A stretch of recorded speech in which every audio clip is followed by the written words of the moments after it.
And I was reading her list of things that she has done, and there are so many. Let me try to list a few. She has, at a very tender age, written 3 books. She has presented at numerous international conferences. She has organized conferences. And apart from the many other things that she has done, she has also taught in elementary school classrooms. For me as a father, I just look at it and go, wow, this is something that I would like my daughters to achieve in adulthood. But we have with us a truly exceptional person with us this morning.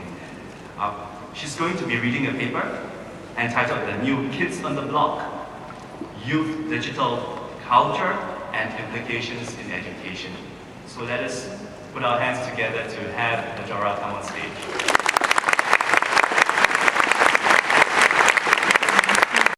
Long for any one person to talk. And I say that in full realization of the fact that I'm going to be speaking for the next 45 minutes, and hopefully there will be some room for Q&A. And that's why I really encourage you to interact in this session as much as possible.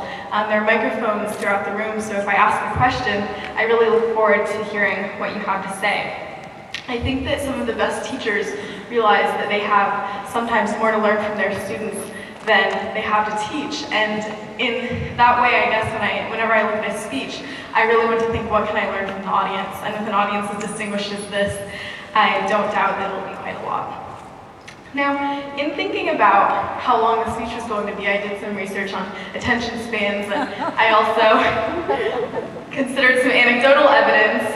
Maybe some of you remember being in school and twiddling your thumbs or looking at the clock, just waiting for some lecture to be over. And I'm sure that for some of you this is in recent memory. Now I know that in this culture of instant gratification, when I'm able to go on Tumblr and Facebook and Instagram and Pinterest as soon as I get bored, then my attention span is a whole lot shorter than maybe it would have been a few decades ago. And even though some of you may not have grown up with all these technologies, many of you may have adapted them much like a second skin. If you have a device of some kind, a tablet, a phone, a computer, why don't you lift it up right now? Okay. I'm seeing them all come out. Now, if this were a concert, I would tell you to start waving it, because that's apparently the new hot thing to do. But since this is a talk, I want to just torture you for a second by doing this. Think about all the unanswered emails you have sitting in your inbox. Did your phone just vibrate? Did someone just like your photo on Facebook? Who was it? Look at the person sitting next to you. Did they friend you just now? Or did they not friend you? Are they being really distant and unfriendly? How shocking. Well, if you think about all this, then suddenly I become very uninteresting in contrast, and you have an idea of what a challenge it is, not only to teach in the 21st century, but also to deliver a talk like this one.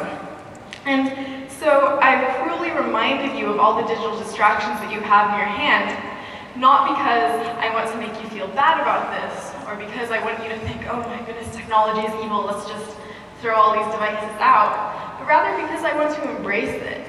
You have all this technology in your hands, so go for that Facebook like or that friending the person next to you, and send someone an email.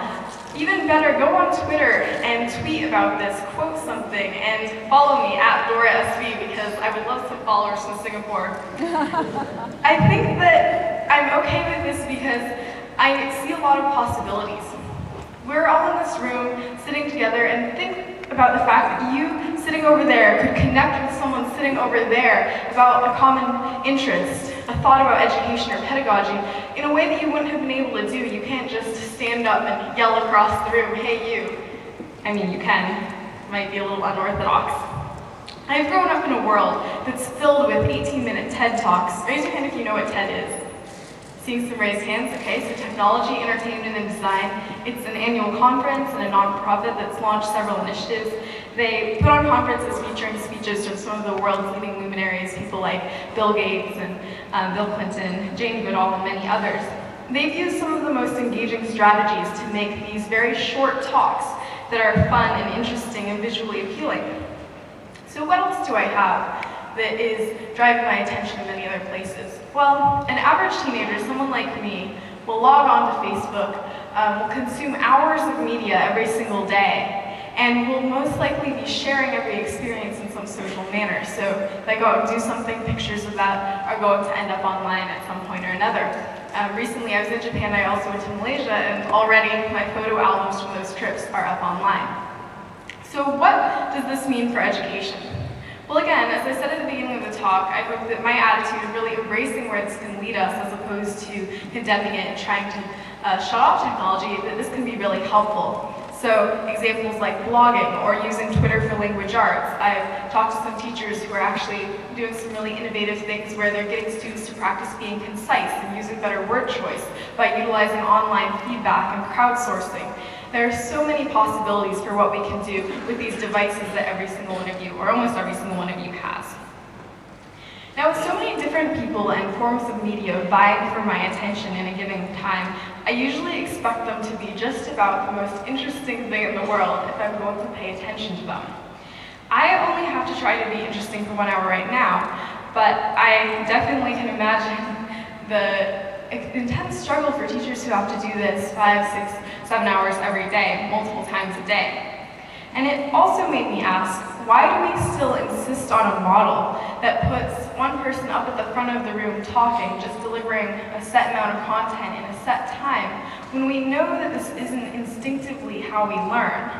If you go out and you find animals in nature, I highly doubt that you'll see a class of beautiful chimpanzee kids sitting around learning, so this is how you crack a nut. We're going to lunch now. And I'm not saying that we need to bypass all that comes across as dry or boring. A lot of people, when they hear, well, we have to change the way the content is delivered, they think, but there is so much content that has to be delivered that way or that just isn't that interesting. Yes, I know, diagramming sentences, there is no way around that I can think of right off the top of my head. I've definitely slogged my way through really boring things. I have analyzed footnotes, faced killer syntax, and looked up countless vocabulary words. But in the cases where I've done that of my own volition, it's not because of grades, it's not because of test scores, it's because I have an undying love for a subject. I will read papers on and on about politics and democracy and look up words that I have no idea what they mean because I admire the author or I have a love of knowledge and I find the greatest joy in its pursuit. But I don't have that love and joy because of going to school. More often than not, I have it in spite of going to school. And this is at the core of the problem that I see with education most often. The fact that soft and fuzzy things of beauty, like love and joy, they aren't incentivized. We don't see numbers about how much students love learning. And I think that we look too often for accountability in things that are easy to measure. We look for credits and seat time, but this all is built on a principle of management of the masses from a century ago. And due to this structure, I think that we've lost sight of the things that can't be quantified sometimes. The fact is, effective learning more often has to do with emotions than with test scores. Research has shown that the reasons we remember certain events in our lives and completely forget others, it's more often tied up with the emotions we have that we associate with those times. And if I'm a student who says, I hate learning, who doesn't read a single book outside of school, but I get straight A's and acceptance into a good college, then I am considered a success. I find that to be a deep failure in education. If we really want to improve learning, we have to go beyond making minute changes to meet old definitions of success. I really want to go to school and step into a culture where how I did on an assignment matters far less than what I learned. And we need to create an environment where an artificial divide between school and life doesn't exist. I find that all too often in adulthood we separate out work and life into extraordinarily different strands, but those of you who do things that you love, which I hope is everyone here since you're in one of the most rewarding professions of all, those of you who do things that you love, you know that you live your work, and Your work is inextricably tied to your life, so why as students do we learn from an early age that learning is something you do for a set number of hours in a set place? It's a lifelong pursuit. That's one of the things that I find beautiful. And to that end, most of all, I believe that administrators need to stop treating school like this place where students walk in and throw away their decision-making power, their liberty, their role as individuals. In his groundbreaking work, Pedagogy of the Oppressed, Paulo Freire wrote, "Education either functions as an instrument which is used to facilitate integration of the younger generation into the logic of the present system and bring about conformity, or it becomes the practice of freedom, the means by which men and women deal critically and creatively with reality and learn how to participate in the transformation of their world. Learning is the practice of freedom, and education should be the same." To paint a picture of how it currently isn't, the most obvious place to start would be a room full of kids slouched over their seats taking a test. And so just coming from my background in the US, over the course of a given year of high school, I've taken a lot of tests. There are the really high stakes tests outside of school. We have ACTs, SATs, advanced placement tests, state standardized tests. Now, I realize that Singapore probably isn't the place to talk about, hey, I take so many tests, because I could probably be given a significant run for my money. But bear with me as I give an example of a school near where I live. Interlake High School is a public high school in Bellevue, Washington. It's consistently ranked as one of the best public schools in the States. Of course, this is measured by the metric of how many tests for advanced classes students take, or the graduating seniors take, and not things that are far more hard to measure, like the school culture and environment for learning. So I will say that it is a good school, and many of the students who I know who come from Interlake are some of the smartest thinkers that I know. But it isn't because of all the tests. And I read a blog post by a friend there, Chunny, who posted in his ruminations section of his blog a piece called Broken Chalkboards. He wrote to introduce the piece, "Hopefully I'll have all these thoughts about education on paper before I die on May 1st. So, anyone know what started on May 1st? Tests for International Baccalaureate, and then right after that he had some APs as well. So because of the whole IB and AP testing season beginning, he had his death date down really precisely. Now, in his writing from tests, some of it beyond the grave, he condemned the standardized testing industry. He said that high scores had led to pressure that made an environment for many of his friends that seemed very toxic to actually loving learning. And he pointed out that the original purpose of tests, to measure what a student knows, has been corrupted because it had become such an industry, with test prep, review books, and flashcards galore. He wrote, "Everyone knows that to get into a good college, you need to score well. So many people just throw their lives into studying and preparing for this, ignoring the more beneficial ways they could be spending their time." I know that he could definitely be spending his time in a better way than bubbling in answers on a sheet. And I hope that you agree that I could be spending my time better as well. I'm guessing that some of my life has been a testament to that. Writing books is not totally freeloading. And I find it odd that most of the time school doesn't seem to embrace the validity of this.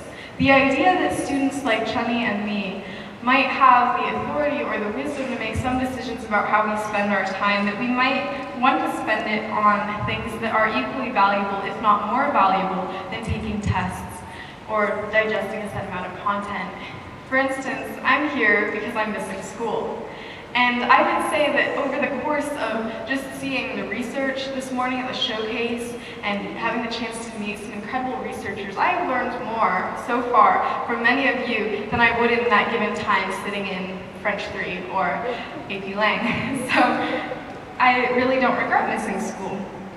But I think that too often we aren't given the opportunities to make those decisions about how we spend our time. Many students live very circumscribed lives where we go from event to event, extracurricular or cram school or many hours of school.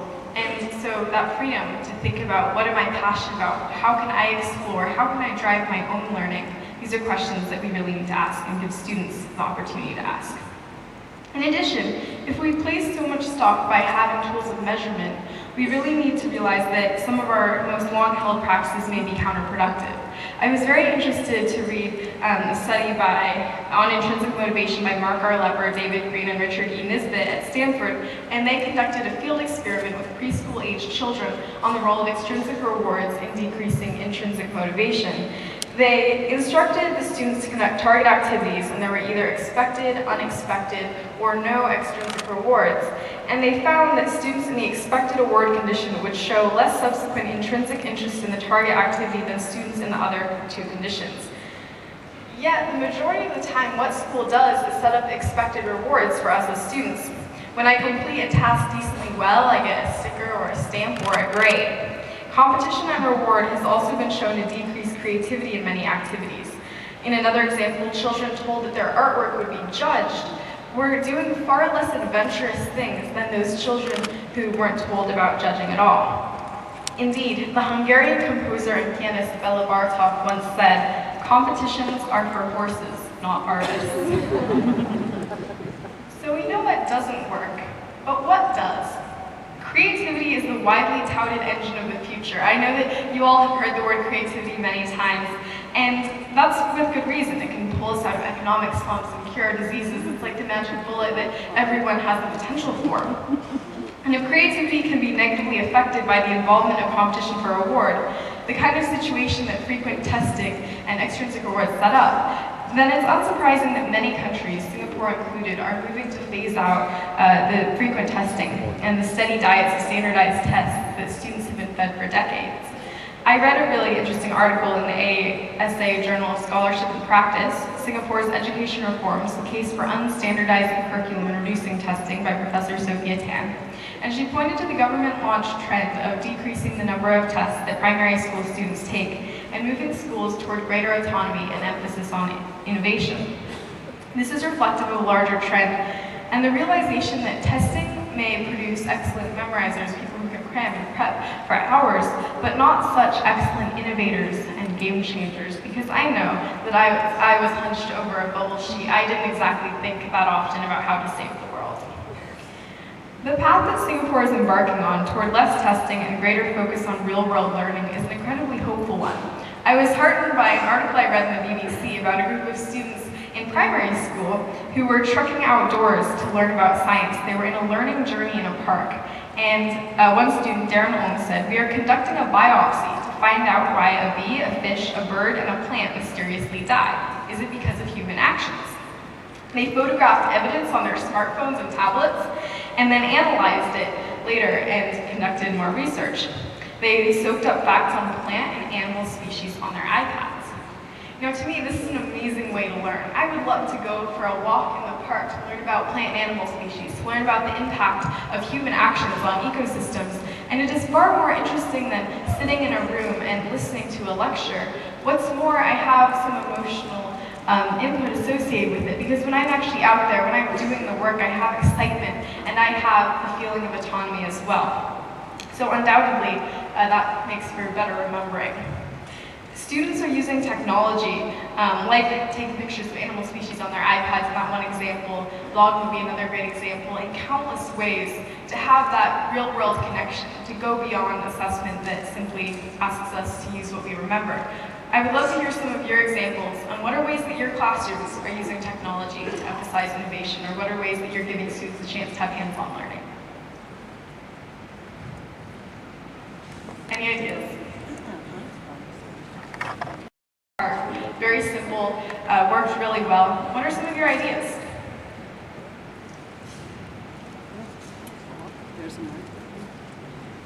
Sometimes I make a joke when I'm delivering professional development sessions to groups of teachers that a certain arthritis of the hand-raising muscle must set in. So I encourage you, if you don't want to run to a microphone, to get on Twitter and use the hashtag NIE, I think, or if there's a specific conference hashtag, use that, and @AdoreSB, and I would love to read these as they come in. Now, this kind of learning, the really hands-on projects, ones like the walk in the park, conducting biopsies, collecting evidence on iPads for future analysis, it really attacks that divide between school and life. Since when did life hand you a bubble and multiple choice sheet for crises? It would sure make dealing with problems a lot easier, but usually we have to come up with our own answers. And sometimes problems are too murky and complicated for us to just answer them. We have to come up with the questions ourselves as well. And so building things from the ground up is a lot more important than just knowing facts. And our current system of assessment needs to change to reflect that. Now, I was eating lunch a few days ago, or a few weeks ago at school with some friends, and we started talking about summer jobs. In the States, it's pretty common for teenagers to get jobs during the summer when we're not in school. And possibilities floated included retail and food service. I was talking to some really smart people, so I wondered if there wasn't something they could do that was a little bit more fulfilling. So I asked them an innocent question. What are you guys good at? And Josh and Olivia, my friends who have had academic careers marked by endless AP tests and are incredibly smart, they said dryly, taking tests. I looked at them and Olivia laughed and said only half jokingly, yeah, professional test takers right here. When was the last time you saw a help wanted ad for test takers? I mean, I know that taking tests for other people is a growing industry, but we're talking ethical employment here. And our education system has produced kids who are exceptionally gifted at doing something they will never be asked to use after their time in academics is up. So this moment that was supposed to be completely lighthearted, they were saying this just because it was off the top of their head. It felt like a line reeled off from some dark comedy. Because it was very reflective, I thought, that this education system, it really dead-ended them before they even had a chance to figure out where they might have wanted to go. I know that they're good at loads of things, doing robotics and swimming and all the rest, but something that they said, partially in jest, rang really uncomfortably true. The good news is that many people are waking up to this kind of reality and creating environments where students are assessed not on how well they've memorized things, but on how much they can build and how much they can think and create. TED speaker and innovator Heber Tully founded the Brightworks School in San Francisco, which is extraordinarily popular for the burgeoning number of young parents in Silicon Valley who want to send their kids to more innovative schools. At Brightworks, all learning is experiential, and it looks nothing like the schools that you and I have grown up with. It's basically a warehouse for primary school students to just get in there and build things and tinker in order to learn. One of my mentors from the education field, Joanne McPike, founded the Think Global School, which is a traveling boarding school going everywhere from Buenos Aires to Bhutan. And talking to students from that school, they were exceptionally well-rounded, and they were also global citizens in a genuine way, which is hard to find if you're just sitting in class reading about some other country in a textbook, because they had realized fundamentally that our globe is the best classroom of all from traveling there. Other schools, too, are creating unique ways to connect students with the real world. At the STEM school in Redmond, Washington, students have the opportunities to do hands-on research, to focus, much like a major, on a specific area like environmental engineering or game design, and they have partnerships and internships with local STEM-related businesses. Opportunities like publishing work, connecting with mentors in a field that you're interested in, these are opportunities that I'm seeing a lot more in schools and that I think we need to see more of. It all helps answer the question for students of why am I learning this? Why am I here? What interests do I have in doing a certain task? Because when you see something that you've built, or when you see an end result that is more meaningful than a mark on a test or mark on an assignment, then that's the best thing in the world. And it also allows us to figure out what we want to do in life long before we're in college staring at a sheet of majors asking, what should I pick? So I want to poll the audience real quickly with a question. Think about your students and ask yourself the question, would it be possible for one of my students to invent an effective method to detect cancer right now while they're still in school? Raise your hands if you think some of your students, one of your students could do that. Okay, so nobody thinks their students could come up with a way to detect cancer. All right, for people who believe so, okay, which is actually nobody, so, all right. Well, I have a little bit of a surprise for you. Has anyone here heard about the story of Jack and Draken? I'm seeing like one raised hand, okay. Well, he was a 15-year-old kid who often says that he didn't even know what a pancreas was before he started looking up pancreatic cancer after a close family friend passed away. And so he was in his biology class reading surreptitiously about carbon nanotubes because I guess he was doing it while they were learning about something else. What a bad kid. And He did this research, he looked up things on Wikipedia, and his goal was to create a detector for pancreatic cancer that would be more effective. Fast forward a couple months, and many hundreds of emails to professors at local universities trying to get research equipment later. And his tenacious quest culminated in a sensor that is 168 times faster, 26,000 times less expensive, it costs around 3 cents, and over 400 times more sensitive than the current diagnostic tests. It only takes 5 minutes to run. He won the Intel Science Fair in 2012 with his innovation, and since then support from around the world has rolled in. He's working with a team comprised entirely of high school students in something called the Qualcomm Tricorder X Prize, which is a competition that incentivizes the creation of a device that brings you healthcare in the palm of your hand. If a 15-year-old could do this, 15-year-old who didn't even know what a pancreas was, who did most of his research on Wikipedia, could create a detector that completely sweeps the floor with past innovations. But just think about what your students might have in store. The TED conference I mentioned at the beginning of my talk has a program called TEDx, which allows for local organizers to start their own conferences, and I founded one called TEDx Redmond. I've been directing it for 3 years. Jack came to speak in September, along with a lineup of other all-youth speakers. What makes us different as an event is that our planning committee is all youth, our speakers are all youth, and the majority of our audience is youth. So it really stands as a powerful testament to the idea that when you put a bunch of kids together in a room, no, we won't just slack off and play video games, we can actually create a really amazing forum for ideas worth spreading. So I've enjoyed TEDx Redmond as well, because what it taught me was that, it taught me far more than any given week in school would, because we really got hands-on real-world experience. We wrote countless emails, we dealt with challenging executives, had some pretty tense boardroom meetings, we drew up timelines, we developed our skills. Having thousands of people who expect us to deliver a professionally run conference, sponsors whose support in the future rides on the success of every year's event, and speakers who deserve the best experience in the world, this has taught me more than any mark on a test. I watched a video featuring Mrs. Belinda Charles, Dean of the Academy of Principals, and she said about Singapore, we are a society that values achievement. I would posit that learning from real-world experience, much as I and the other organizers of TEDx Redmond did every year, is achievement just as much, if not more than an A on a test or a place in a prestigious school. Yet when students do take on achievements outside of the structure of what is usually considered success, then we're usually outliers. In fact, in organizing TEDx Redmond, we didn't receive a whole lot of support from local schools that first year. We would call up principals and say, hey, this event is taking place, aren't you excited? And we would get lots of, okay, that's good, and not very strong support. And I think that it'll be a real sign of success for the education system when what's considered outlier behavior today, students going out there and organizing events like TEDx Redmond, becomes the norm. And I was really impressed with something Ms. Raja said about the secondary school that allowed students to submit proposals for school improvement and to organize events, because that's incredibly rare from what I've seen in many schools, and I think that schools everywhere need to take a similar approach.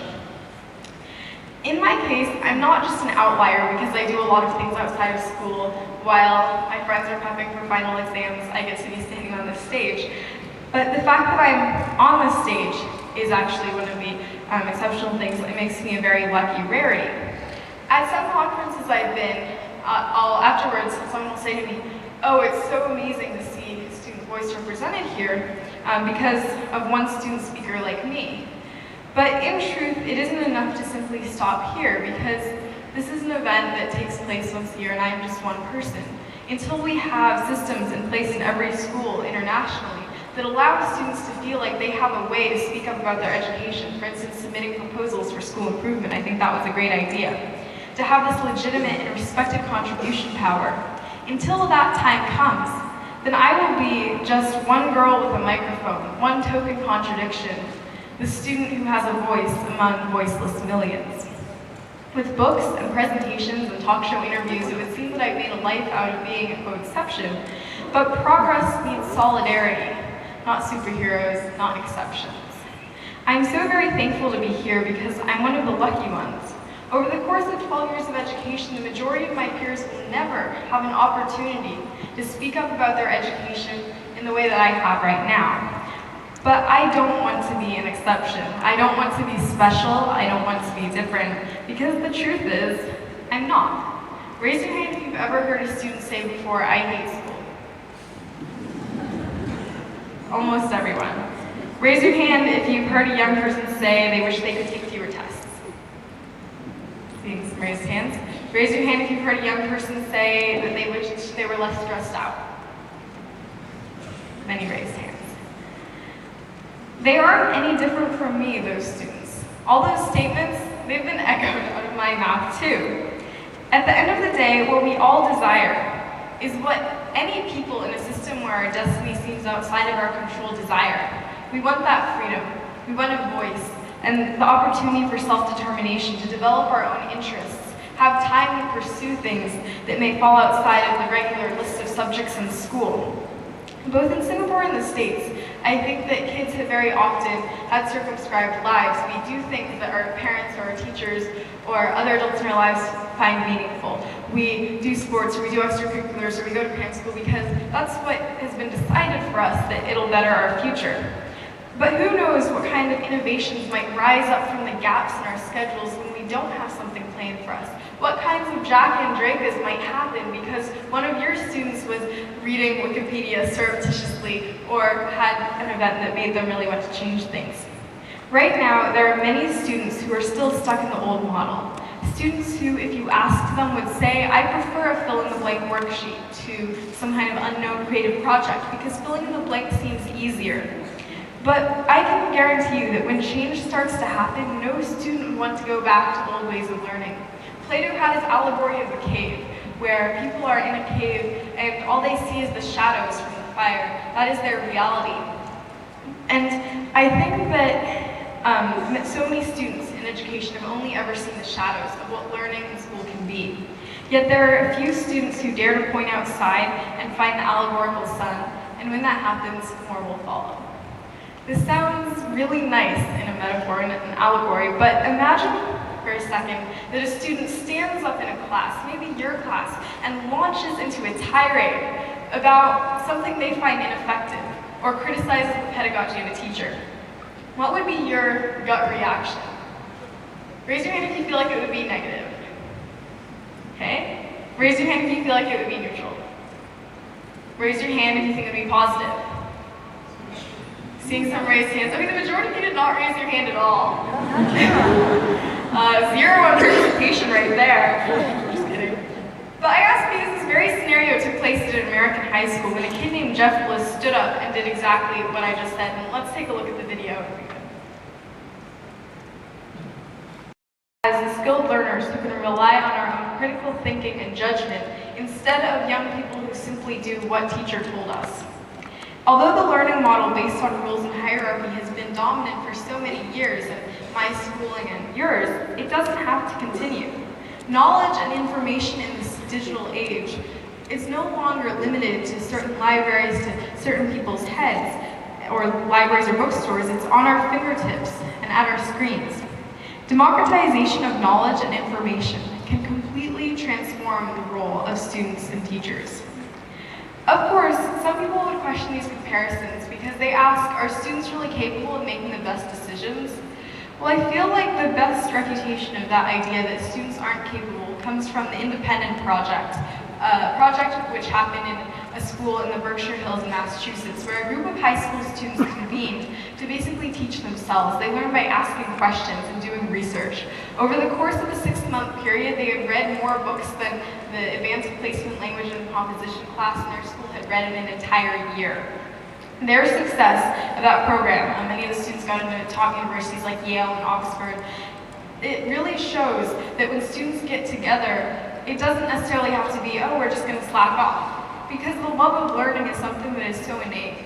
It really takes a lot to quash that.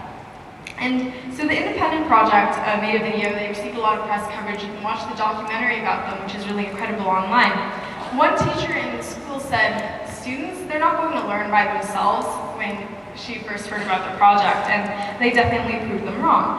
The entire group took on a collective project with social significance in addition to their own year-long project. They address questions ranging from, is there science behind old wives' tales, to how do mice react to aromatherapy? So you can see a true range of curiosities there. There's an Antoine Saint-Exupéry quote at the beginning of the 15-minute YouTube documentary. If you want to build a ship, don't drum up the men to gather wood, divide the work, and give orders. Instead, teach them to yearn for the vast and endless sea. This was so apt as a metaphor for education, and I think what education should be. Toward the end of the video, one student declared that at the end of the independent project, a new thirst for knowledge had come up. This is something that is natural. When we're babies, when we're kids, we want to learn. Everything we do, we try to learn through it. And so education really has to reflect that same desire. And the independent project students were incredibly lucky that their teachers and administration were progressive and allowed them to do something that at face value might sound really ridiculous, students learning by themselves. Today, the project has significant momentum, and the Williams College psychology professor Susan Engel said about it, I feel it is a way to radically change our high school education, to make kids feel in charge of their own education, to make them be not just the recipients, but the authors of their own educational experience. This has enormous potential. All we need to do is make it contagious. The independent project is actually already spreading, and they're trying to make sure that it goes out to more classes. And so the independent project, I think, also introduces the possibility for students to teach adults a lot about education. I say this because I remember keenly sitting next to an adjunct professor at UC Berkeley, Henry Terry. He's also the Chief Technology Officer at Nokia. And I asked him, what do you feel is the best part about being a teacher? He said, easy, learning from my students. Sometimes they know more than I do.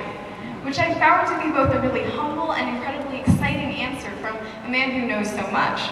That someone of his position still believes he can learn from students is powerful proof of the need for more reciprocal learning in our schools. I think that students often walk into school and take it for granted that they're only there as learners, but it's incredibly empowering, exciting, and inspiring when we realize that we too have things to teach.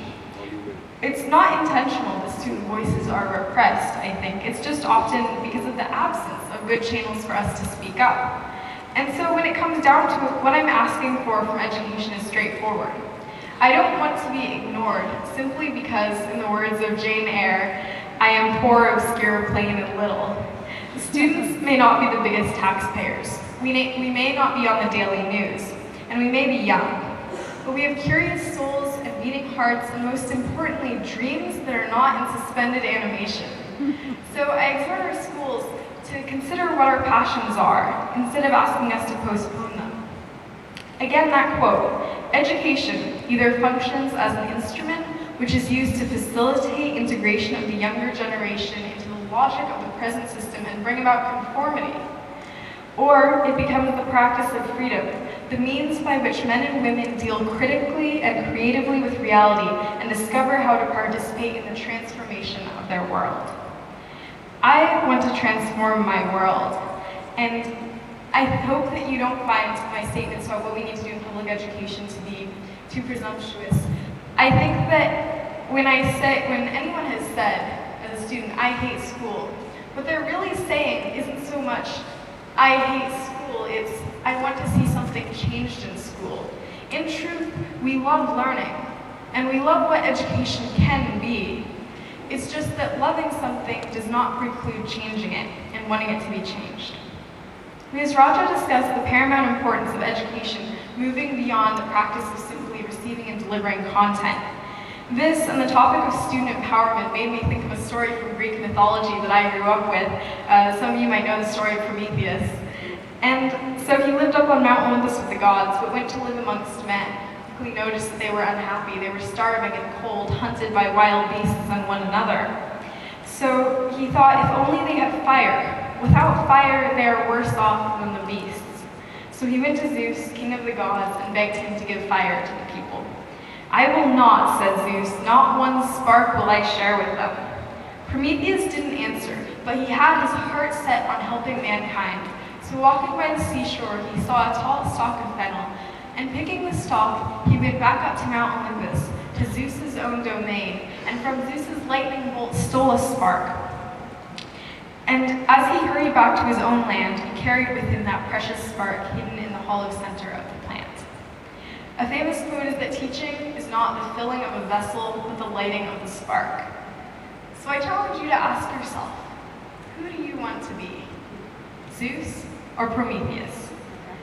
Through your innovative teaching, you can be like Prometheus, bringing us the gift of fire from the gods so that we can all see what may be illuminated in the flickering light. Thank you.